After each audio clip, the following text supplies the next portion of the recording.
Hello tout le monde, c'est Créafé, j'espère que vous allez bien. Alors aujourd'hui, on se retrouve pour une nouvelle vidéo création, mais on se retrouve pour un défi. Et oui, j'ai décidé cette année de me lancer un défi à moi, hein, pas forcément à vous, mais si vous voulez le relever en même temps que moi, il n'y a pas de souci.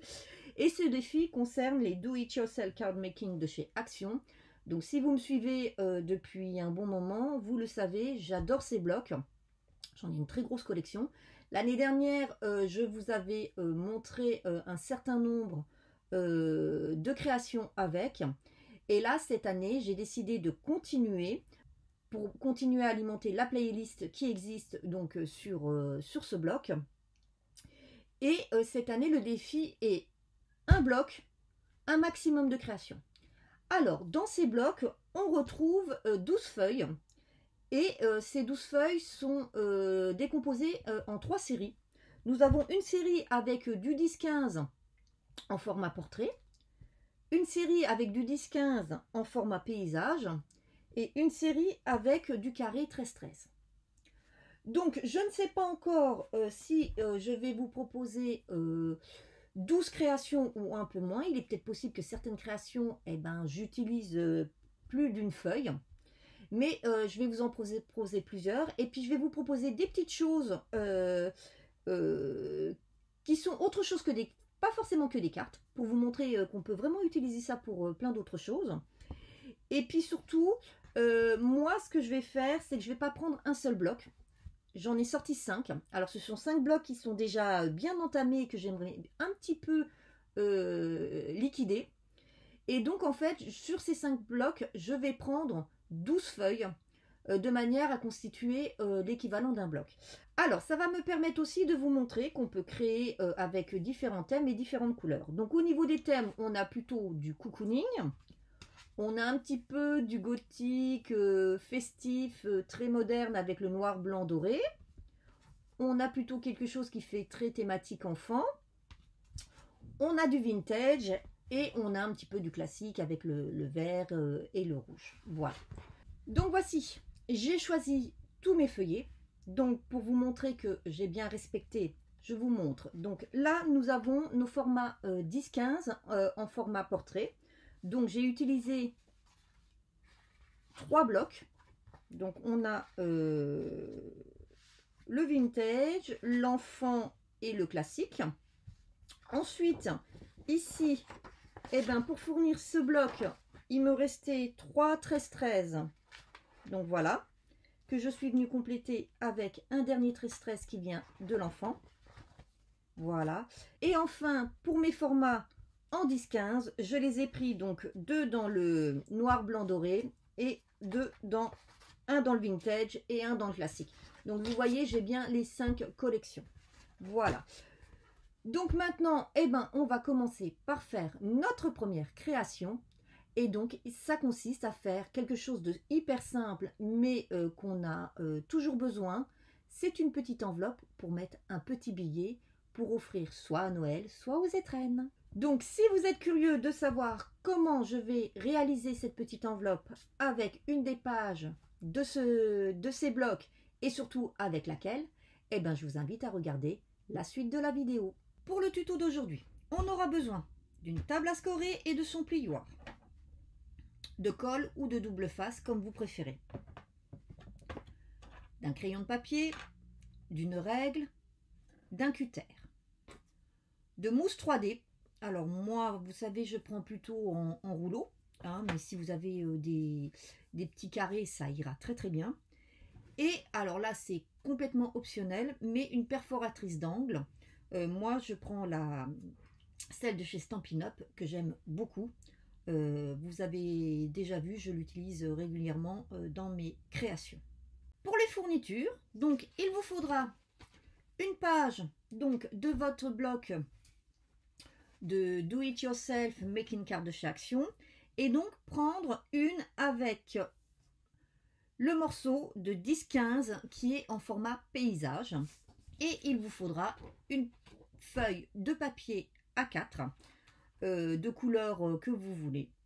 Voilà, qu'on va venir après retailler pour pouvoir faire notre petite enveloppe. Donc, c'est parti. On va commencer par notre première étape qui, cette fois-ci, ne consiste pas à faire nos marques de plis, mais à couper notre morceau, de manière ensuite à pouvoir faire nos marques de plis. Alors, concernant notre rectangle, nous allons couper un morceau qui fait 27 cm sur 17 cm de large. Donc c'est parti.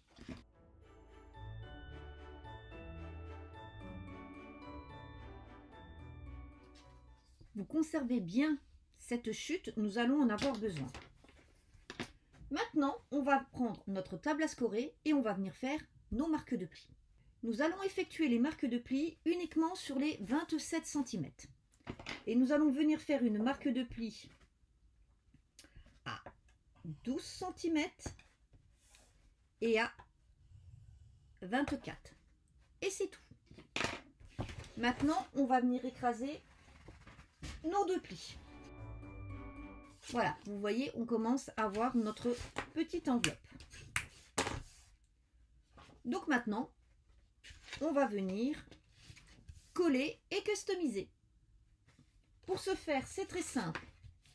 On va venir ici à gauche et à droite mettre un filet de colle ou du double face assez fin. Et on laisse sécher tranquillement. Pendant que mon enveloppe séchait, je suis donc venue détacher tous mes petits éléments de ma feuille, de mon livret. Et j'ai fait aussi, vous le savez, si vous me suivez et que vous avez regardé déjà des vidéos de ces blocs, je suis venue avec mon petit ciseau enlever les petits crans qui pouvaient rester sur le côté pour que ce soit plus joli. Donc maintenant, on va commencer la customisation de notre enveloppe. Alors, moi j'ai fait mon enveloppe assez large parce que je voulais vraiment maximiser le papier. Mais vous pourrez faire votre enveloppe un peu moins large si vous le désirez. Vous pourrez la faire de 16 cm. Moi j'ai fait 17 cm, comme ça on est tranquille aussi, les billets peuvent rentrer facilement dedans. Donc on commence, on va venir donc coller notre fond sur le devant de notre enveloppe.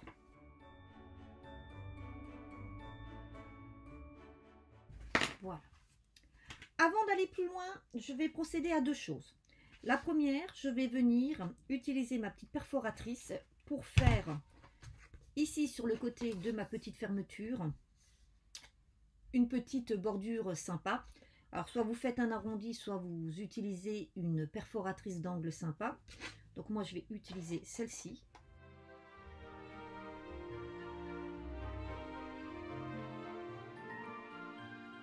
Donc là j'ai fait ma petite bordure sympa. Ensuite je vais venir faire ma petite fermeture pour pouvoir utiliser, vous savez, ces petites fenêtres. Voilà, regardez. Ça va faire très joli. Alors, on peut utiliser dans ce sens ou de l'autre côté comme on veut. Donc, pour ce faire, donc là, on prend notre bande de chute que nous avons dans notre feuille A4. Et on va venir plier comme ceci.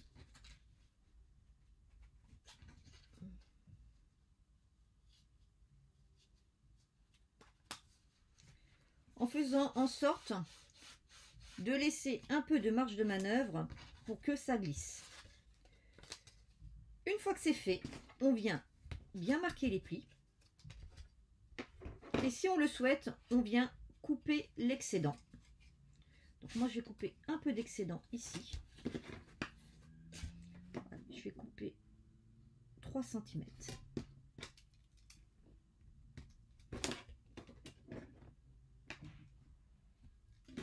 Voilà.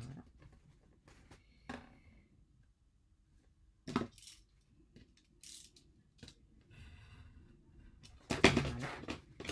Ensuite, je vais venir mettre de la colle ici.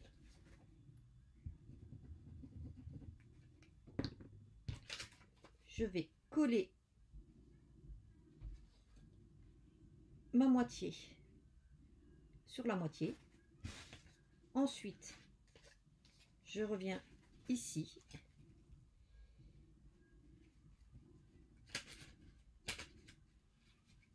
Voilà.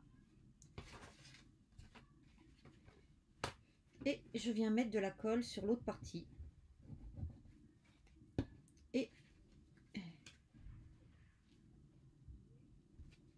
j'appuie. Et voici. Donc voici ce que l'on obtient une fois que c'est sec. Et vous voyez, on peut bien enlever. Alors après, deux solutions. Soit vous décidez de venir décorer juste autour, soit vous faites comme moi, vous venez décorer sans vous préoccuper du bandeau et vous venez décorer donc votre enveloppe. Donc ce que je vais faire, moi je ne vais pas me préoccuper du bandeau, je vais venir donc décorer mon enveloppe et en fait je vais venir mettre ma petite décoration en dimension avec mon scotch mousse.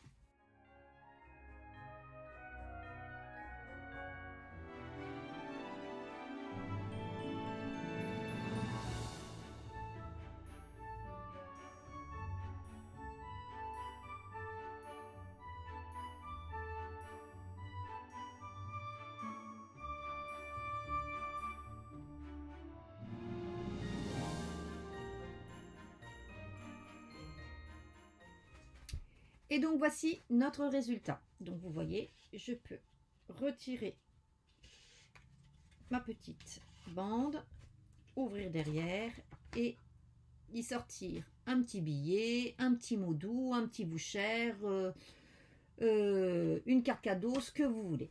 Alors ce que vous pouvez faire aussi, vous pouvez aussi décider, si vous le souhaitez, de ne pas utiliser la petite bande et de venir fermer derrière avec ceci, voilà, hein, pour bien voir devant. Enfin voilà, vous pouvez après adapter les choses comme vous le souhaitez, c'est-à-dire faire en sorte ici que ce soit une enveloppe fermée avec du double face et revenir faire un petit décor derrière, ou utiliser la petite bande. Voilà. Donc voilà, première série de notre défi terminée, donc défi relevé. Donc au lieu de faire une petite carte avec ce qui était prévu, eh ben, on a donc créé une petite enveloppe pochette cadeau. Voilà, donc j'espère que ce petit tuto vous aura plu. Donc en attendant de nous retrouver pour la continuité de ce défi, eh ben, je vous souhaite une bonne journée et puis je vous dis à très bientôt. Bye bye.